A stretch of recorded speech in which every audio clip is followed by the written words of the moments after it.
Estamos en la recta final para la alcaldía de Bogotá, el segundo cargo más importante de Colombia.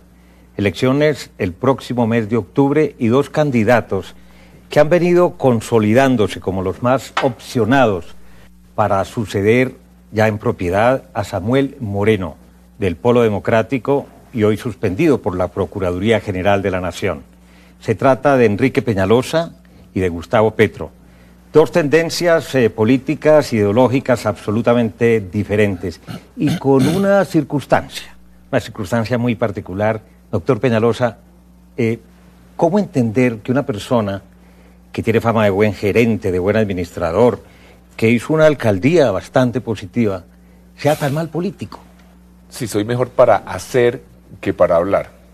Creo que es más fácil hablar que hacer, pero definitivamente para las campañas es mejor hablar que hacer. ¿Pero está de acuerdo con quienes opinan que usted podría llegar a ser un buen alcalde, pero un mal candidato? Sí, claro, obviamente yo he perdido muchas elecciones. Eso no es una cuestión de opinión, es un hecho. Que he perdido muchas elecciones y por lo tanto un político que pierde elecciones, pues no es el mejor candidato. Ahora, del doctor Petro se dice que es un gran político y lo es, un parlamentario brillante, un investigador a fondo, riguroso, grandes denuncias, entre ellas la que tiene que ver con el llamado carrusel de la contratación en la ciudad de Bogotá. Él fue uno de los que hizo algunos de los debates más importantes y a fondo de su propio partido, el Polo Democrático. Pero usted no ha sido gerente, usted no ha administrado nada nunca, usted no ha ocupado nunca un cargo ejecutivo. Y esta es una ciudad de 8,5 millones de habitantes de la que se dice que necesita al frente no un político, sino un gerente. Sí, pero eso que no he administrado es un poquito de falta de conocer mi vida, porque se ha administrado. Pero sí quisiera recalcar algo, mira, cuando se llega al Congreso, yo he estado allí más de 12 años, se pueden hacer dos cosas, engordar y dormir, y llenarse de plata de paso. Y eso han hecho mucho. Generalmente los mismos. O es una verdadera universidad de la administración pública colombiana. Si se estudia, se hacen los debates, se particularizan temas diferentes. Así que allí hay una experiencia administrativa concreta, profunda, si se trabaja. Si algo pude hacer en esos largos años del Congreso de la República a través de la discusión de las leyes de Colombia, es trabajar. Doctor Peñalosa, usted, sobre todo para quienes nos escuchan a través de la señal internacional del canal Caracol, la gente se confunde un poco porque dicen, él salió del Partido Verde, él es el candidato del Partido Verde, pero está siendo respaldado por el expresidente Álvaro Uribe y todo lo que eso significa. ¿Al fin es candidato de quién? No, soy totalmente candidato del Partido Verde.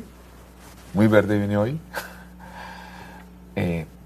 Pero en el Partido Verde tomamos una decisión de partido de que no íbamos a ser un partido de oposición, íbamos a ser un partido de construcción y que de lo que se trataba era de influir en la construcción de la Colombia que queremos. Por eso nuestros congresistas han dado un respaldo muy importante al presidente Santos del partido de la U, y nosotros tenemos claro que para sacar a Bogotá del hueco en que está, del desastre en que cayó, pues esto no puede ser la tarea solo de una persona, de un solo partido, ¿verdad? Que si hay otras personas como el presidente Uribe que me apoyan, yo agradezco ese apoyo, y el de otras personas y otros partidos que obviamente con base en los principios quieran colaborar para sacar adelante nuestra ciudad. ¿Pero usted con quién va a gobernar? ¿Con los del Partido Verde o con los del Partido de Uribe? Solamente con los mejores, sin importar de qué partido.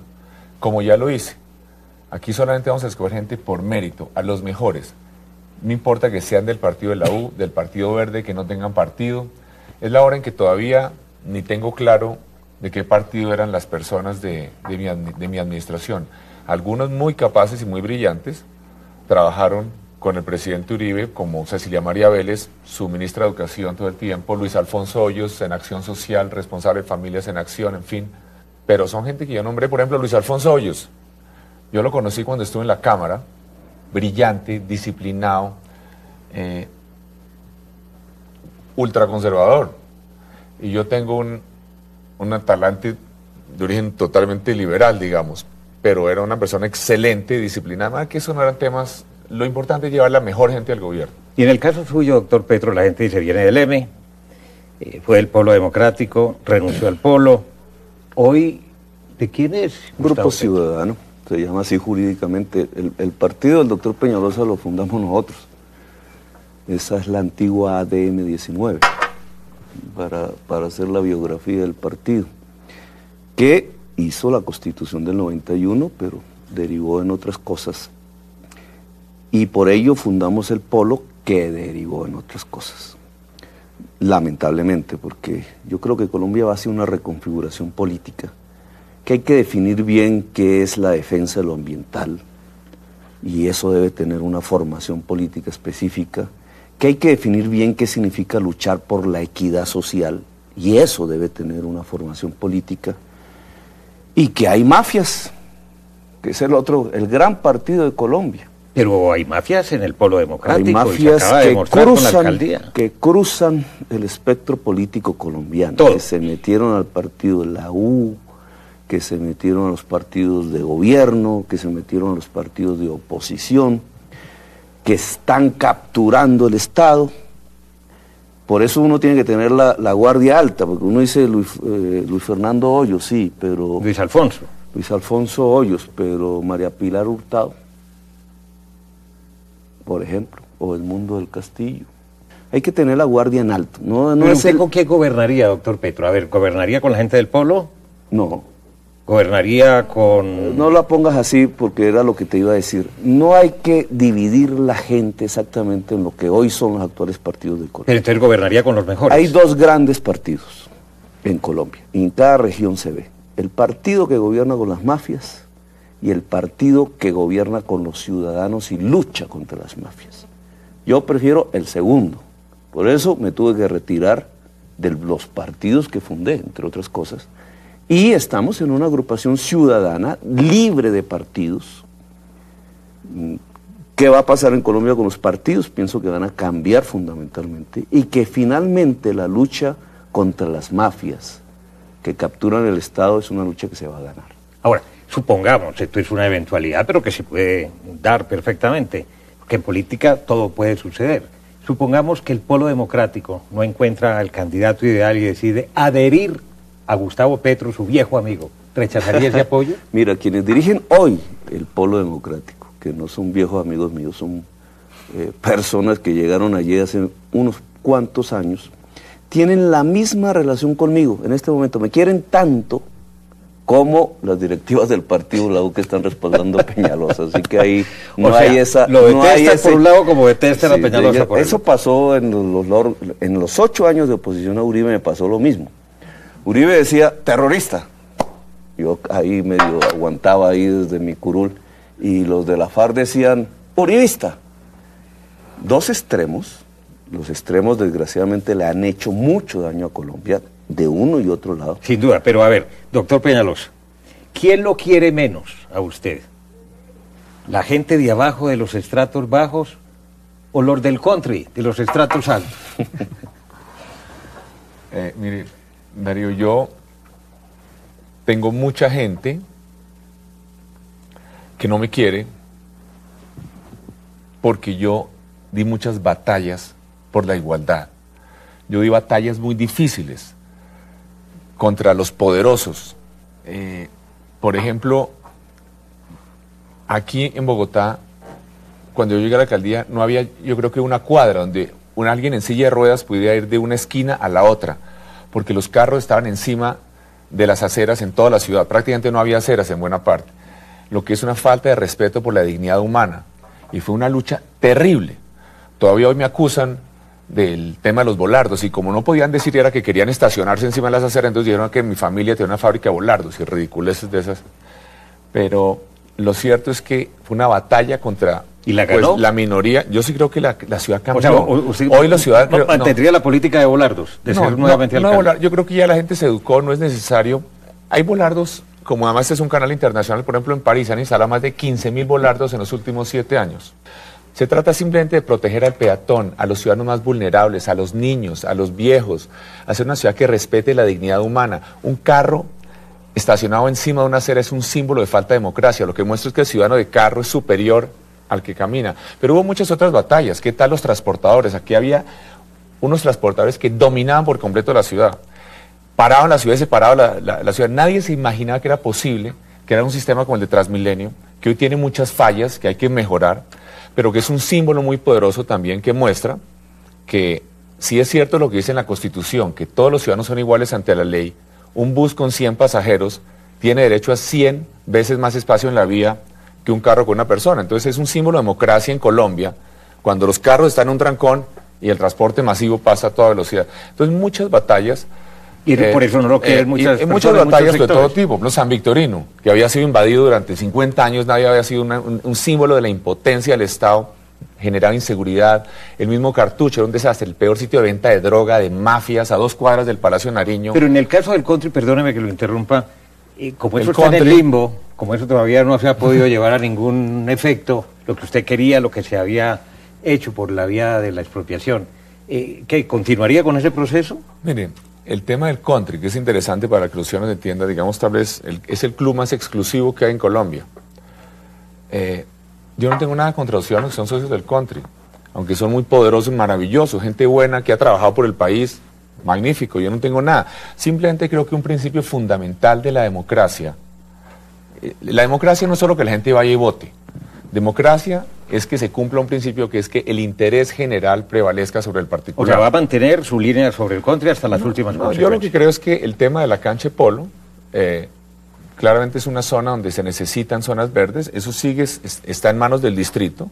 Incluso hay unas abogadas muy valientes. Nadie lo usa, nadie va. No, sí lo usan, pero lo que pasa es que no se ha abierto. Ni siquiera han quitado un seto que tiene al frente, no hay ninguna facilidad, no hay un baño, no hay absolutamente nada. Y aún así hay mucha gente que lo usa. Doctor Petro, pero a usted tampoco lo quieren los del country. Entonces, ¿qué haría, por ejemplo, usted con el country? Tampoco.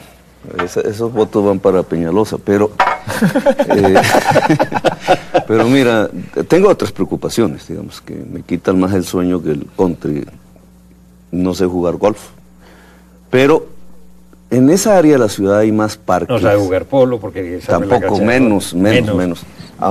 Pero en esa parte de la ciudad hay más parques por metro cuadrado, digamos, por habitante. Metros cuadrados de parque por habitante que lo que hay en Mártires, que lo que hay en Kennedy, que lo que hay en Ciudad Bolívar.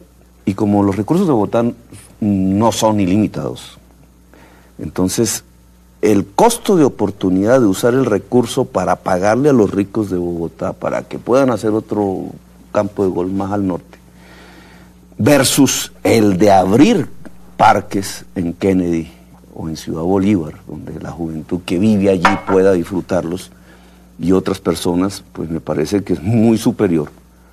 Entonces yo puedo perfectamente dejar que los señores del golf y del polo sigan jugando allí. Finalmente hay una función social que cumplen, y es que el área verde, por eso yo digo, menos volardos, más árboles. Pero ese recurso que llevaría a entregárselos a esos poseedores de ese campo, perfectamente sirven para abrir campos deportivos, los clubes juveniles, los ateneos le llamo, con edificaciones con banda ancha dedicada, que puedan servirle por su cercanía a la juventud pobre de Bogotá. Esto apenas empieza. Ya regresamos, doctor Peñalosa, doctor Petro, en unos segundos aquí en Entérate del Canal.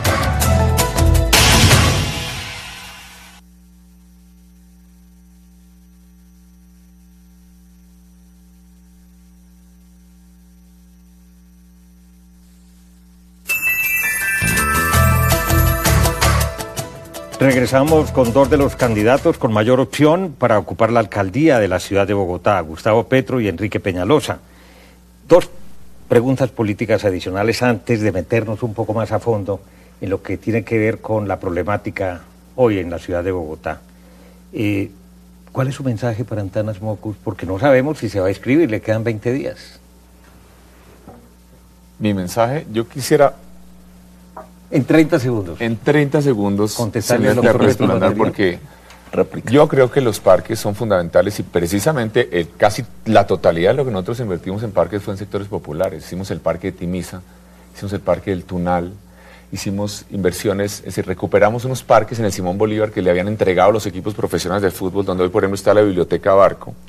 Hicimos la primera cancha de fútbol de pasto sintético en Colombia, en Usme. adquirimos terrenos en San Cristóbal, en Ciudad Bolívar, en el occidente de Suba. Lo que yo sí creo es que los parques son necesarios para una ciudad, para los niños, para la civilización, son tan necesarios como los hospitales, y por eso hicimos una inversión como nunca. Y en árboles, ya que le gustan tanto a Gustavo, ¿no? Hicimos la mayor inversión en arborización que se hubiera hecho antes nunca. Incluso no había una entidad encargada de la arborización de la ciudad, y encargamos al Jardín Botánico, que ahora se encarga del tema de la arborización. A mí siempre me fascinó ese tema de los árboles, porque además mi mamá tuvo vivero. Nosotros vivimos, mientras mi papá se dedicaba a la actividad pública, además realmente del vivero de mi mamá, que los árboles, yo amo los árboles, las matas y todo. Pero sobre Antanas, pues bienvenido. A mí, yo lo que creo que él haga lo que él considere. ¿Pero no le cambiaría mucho a usted ese panorama político con la presencia de Antanas Mocos? Pues es que toda clase de cosas pueden cambiar el panorama político. Uno ve que en las encuestas sube Gustavo Petro. ¿Qué puedo hacer yo? Lo único que yo puedo hacer es hacer lo que considero responsable, serio, ofrecerle a los ciudadanos cómo es que podemos lograr que haya más seguridad, que haya mejor movilidad, que haya mejores oportunidades para los jóvenes. Pero la verdad, yo no puedo hacer una campaña en función de que se lance o no se lance Antanas Mocos, o que Gustavo sube en escena, por ejemplo, o que entre Uribe en escena, o que, en fin. Yo vi al doctor Petro diciendo que seguramente que estaba convencido de que el expresidente Uribe iba a entrar también en la lista política por la alcaldía de Bogotá, pero a Uribe le quedan...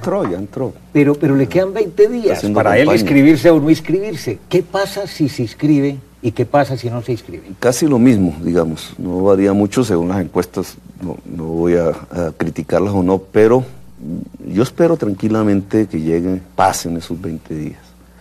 Lo cierto es que sí creo, y es mi objetivo fundamental en esta campaña electoral, es poderle transmitir a la ciudadanía bogotana que llegó un momento de hacer dos grandes quiebres. Este no es un problema con Peñalosa, digamos, es un problema de varias décadas, incluidos los dos gobiernos del Polo. Dos grandes quiebres: dejar de depredar la naturaleza, ese es uno. Y dos, acabar la segregación social en la ciudad. Y están ligados, por eso yo llamo el programa Bogotá Humana Ya. La segregación social es visto en el espacio, la desigualdad social, digamos, visto en el espacio de la ciudad de Bogotá. Pero, digamos, seguir pavimentando la sabana, expandiéndola como ha sido el crecimiento de Bogotá, alargando, como el estado de la Florida, ¿cierto? Entonces, ¿eso qué provoca desde el punto de vista social? No solamente natural, que es obvio, ya el río está inundando tanto los campos de golf de los ricos como los barrios pobres de Bosa, allá donde se metió la gente pobre. Eso produce que se vuelve cada vez más costosa. El ciudadano tiene que pagar más troncales, más energía eléctrica, más servicios públicos, acueducto, alcantarillado. En la medida en que se expande es más costosa la ciudad, y la ciudadanía con menos capacidad de pago vive cada vez peor. Eso se llama segregación social. Frenar eso, construir un programa que permita disminuir la segregación social. Por eso lo fundamental está en llevar la educación superior a la juventud excluida, un tipo de salud diferente, más preventiva, bajar tarifas de servicios públicos, tarifas de transporte, para lo cual hay que quebrar, y en esto no estoy de acuerdo con el doctor Peñalosa, los mismos entes del transporte privado que había antes siguen gobernando el transporte en la ciudad. Bajar las tarifas del transporte, bajar los precios de la alimentación. Pero usted está enumerando como todo su plan de gobierno, doctor Petro. Son los fundamentales. Pero como el tiempo es tan escaso, lamentablemente, y tendremos otras ocasiones de poder conversar y desmenuzar de dónde va a salir la plata para un programa de esos o para lo otro. Entremos en algunos temas muy puntuales y que son definitivos para quienes habitamos felizmente esta ciudad de Bogotá. Transmilenio o metro, como lo prometió el Polo, que no pudo llegar a nada. Creo que se pueden hacer las dos cosas, pero si se hace el metro no debe ser una línea como la que se proponía, que solamente cubría 17 kilómetros, casi todo en estratos altos. El metro es una inversión que debe ser estructurante, que realmente sirva para integrar la ciudad. Yo consigo que un metro, si se hace, es un gran metro circular, que vaya en esa ruta, digamos, Plaza Bolívar 170, pero que baje a Suba, luego tome por la avenida Ciudad de Cali, o algo por el estilo, pase por Engativá, Fontibón, Kennedy, y retorne al centro por la 1 de Mayo. obviamente son decisiones técnicas, los expertos deben decidir, esto es solo una propuesta, digamos, desde el punto de vista urbanístico, de estructuración de la ciudad. Pero Transmilenio, de todas maneras, será necesario un sistema con buses, el sistema integrado de transporte. Mire, no hay una sola ciudad del mundo en desarrollo, ninguna, en donde los sistemas de metro movilicen más de 1 de cada 10 personas. De manera que, aún en Londres, que tiene la misma población de Bogotá, y que tiene 1.800 kilómetros de metro, no los 20 kilómetros de tren y de metro, se moviliza 1 millón de personas más en bus que en metro. De manera que se necesita de todas maneras... O sea, no es excluyente para usted. No, y en el caso y suyo, hay que mejorar Transmilenio. Yo creo que Transmilenio ha sido copiado no solo en todas las ciudades de Colombia, sino en el mundo entero. Aquí han venido más de 600 misiones de más de 70 países a aprender sobre Transmilenio. Hay que mejorar Transmilenio y hay que expandir, porque la única manera real de cubrir toda la ciudad con transporte masivo es una combinación. Es con sistema de buses, tanto de los buses tradicionales mejorados con el sistema integrado de transporte, como lo que se ha llamado Transmilenio. Doctor Petro. Y caminando, y bicicleta y otras formas. Pero si hace 10 años hubiéramos tomado la decisión de hacer la primera línea del metro, las rutas del Transmilenio hubieran sido diferentes. Y nos hubiéramos ahorrado una platica. Porque el Transmilenio debe ser un alimentador del metro.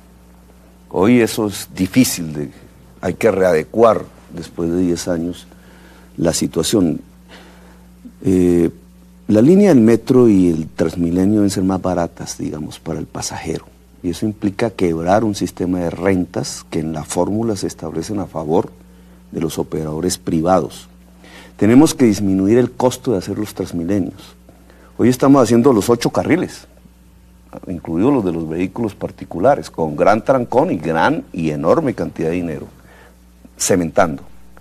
Si nosotros hacemos los carriles, los 2 del Transmilenio, y pavimentamos, pavimento mejorado para que dure 20 años, podemos disminuir a una tercera parte los costos de hacer las rutas que faltan, coherentes con la primera línea, y se liberan recursos de la sobretasa de la gasolina para 2 funciones. Una, volver más humano el Transmilenio. Hay que quebrar las fórmulas del negocio porque hoy premian congestionar los buses. Incluso yo soy de la idea de electrificar ya algunas rutas para disminuir costos de combustible. Y entonces ahí sí tenemos recursos para empezar a hacer la primera línea del metro. Si uno no hace esto, no hay el dinero y entonces la primera línea del metro empieza otros 10 años más adelante. La primera línea del metro hay que construirla ya, empezar desde ya. Y para ello hay que liberar los recursos, porque eso vale.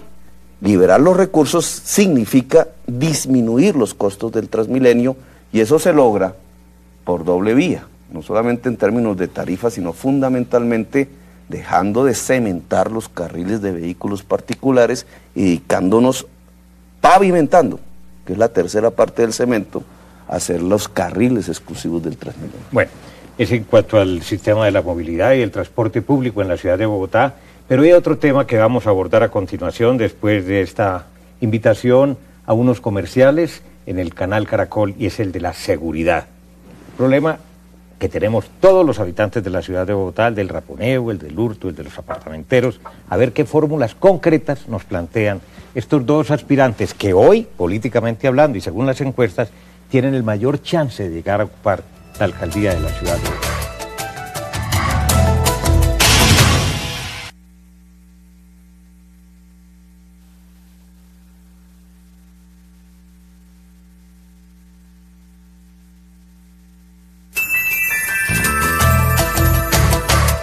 Regresamos con Enrique Peñalosa y Gustavo Petro. El tema de la seguridad urbana, de la seguridad ciudadana. Hombre, no es un problema solamente de los alcaldes, también depende de la policía, del gobierno nacional. ¿Qué haría usted en concreto para mejorar la situación, doctor Peñalosa? Sí, la gente en Bogotá está desesperada. En todos los estratos la están atracando, tienen temor, no pueden salir a la calle, los roban en los buses, los roban en el barrio, atracan a los niños regresando del colegio. Esto tiene que ser la prioridad, porque además es el obstáculo a la generación de empleo, a la inversión, al turismo. Entonces, lo fundamental es que la seguridad se convierta en la prioridad absoluta, como lo que fue la guerra en las zonas rurales contra los narcotraficantes, contra la guerrilla, contra los paramilitares. Ahora, esta guerra, esta seguridad democrática tiene que ser una seguridad urbana. Para esto hay que hacer muchas cosas. Se aprobó hace 20 días una ley que es importante porque permite llevar a la cárcel a los menores de edad, como en cualquier parte del mundo, esto es necesario, pero también es necesario que tengan oportunidades, que los jóvenes tengan oportunidades de empleo. Hay que mejorar su capacitación técnica, su acceso a la educación superior, el tiempo libre, campos deportivos, canchas de fútbol, de espacio sintético, iluminada, arte, etcétera. Pero aquí hay bandas organizadas altamente profesionales, que solamente van a ser encarceladas con inteligencia muy sofisticada de varios meses. Los que están robando celulares en Transmilenio no es un carterista aislado, son bandas hiperorganizadas que tienen sistemas de distribución. Entonces puede que se capture a uno de estos señores de vez en cuando y dure 2 días en la cárcel, pero lo que se trata es de hacer toda la inteligencia para ver cómo es que están en concierto para delinquir. Pero no me habla usted de más fuerza pública en las calles. No, ojalá que necesitamos más fuerza pública. Nosotros vamos a poner miles de cámaras. Vamos a tener sistemas de denuncia ciudadana, porque también hay problemas de corrupción de la policía. Entonces, que hay una denuncia ciudadana anónima para poder hacer investigaciones puntuales.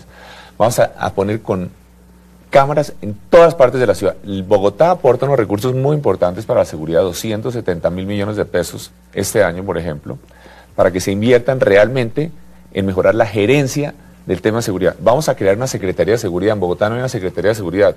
Yo voy a hacer consejos de gobierno todos los días, los primeros meses, hasta que logremos enrumbar este tema de seguridad de una manera que permita ver luz en el futuro. A ver, y doctor Petro, con respecto a lo dicho por el doctor Peñalosa, su plan en cuanto a la seguridad urbana. Mira, en estos 8 años se cometió un grave error.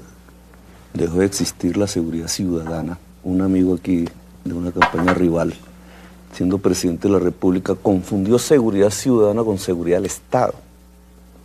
Y por eso algunos de sus, digamos, de sus efectos es que perdimos en las ciudades capacidad de reacción contra las violencias, típicamente urbanas. Por otra parte, confundimos seguridad ciudadana con seguridad del Estado. A veces pensamos que son grandes operaciones de guerra interna en una ciudad, con ejército, etcétera, persiguiendo al niño, ¿cierto?, al joven, para meterlo a la cárcel. Y recuerdo una tesis de mi campaña presidencial, es que mientras fumigan al campesino por la hoja de coca, el narcotraficante se abraza con el senador y con el general de la República, que fue lo que vimos en estos 8 años. Es decir, que si reconocemos que lo que hay en Bogotá, el origen de esas violencias son mafias, tenemos que reconocer que el poder de esas mafias no está en el joven que hay que llevar a la cárcel, según las normas, sino en el puente que junta las cúpulas de las mafias con el Estado. Eso se llama corrupción. No solamente en el distrito, en la fiscalía, en la policía, policía de carreteras. Para eso se necesita no solamente una policía diferente, estoy de acuerdo que es más inteligente, más computadores que fusiles, sino un alcalde que sea capaz de desmantelar mafias, que incluso haya demostrado que es capaz de desmantelar mafias. Doctor Petro, ¿cómo se imagina usted en 30 segundos un segundo mandato del doctor Enrique Peñalosa? Pues creo que la ciudad llega hasta Chía.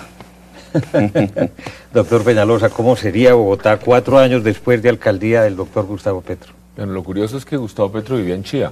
En Zipaquirá. Vivía en Chía, no, hace poco vivía en Chía, en uno de esos suburbios tipo Miami de Chía. Vivo en de esos que ocupa. Yo no nací en Nueva York, vivo en arriendo, no me venga aquí a confundir mi estrato social. Pero lo cierto es que yo no tengo ni idea cómo ir a gobernar Gustavo Petro, porque él habla muy bien.